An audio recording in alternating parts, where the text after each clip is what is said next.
بیشتر درآمد اکثریت جامعه خرج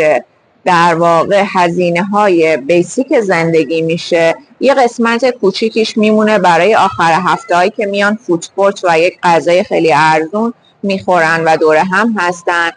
عطر یکی از آیتم هایی هستش که آیتم فست مووینگ و مصرف زیادی دارن و خب همینطور هم که شما کافیه توی یک طبقه مال قدم بزنید میبینید که چند تا مغازه و کانتر عطر فروشی وجود داره. پس حتی این که بگیم خب عطر خیلی آیتم خوبیه بریم عطر بیاریم، شما باید تحقیق درست، آدم درست و مطالعه بازار، اون قیمت گذاریتون، برندی که دارید میارید، رقیباتون، قیمت رقیباتون، همه اینا رو بسنجید، تناسب اجارتون با هزینه ها و اون درآمدی که قراره، همه اینها باعث میشه که شما بعد از مثلا 1 سال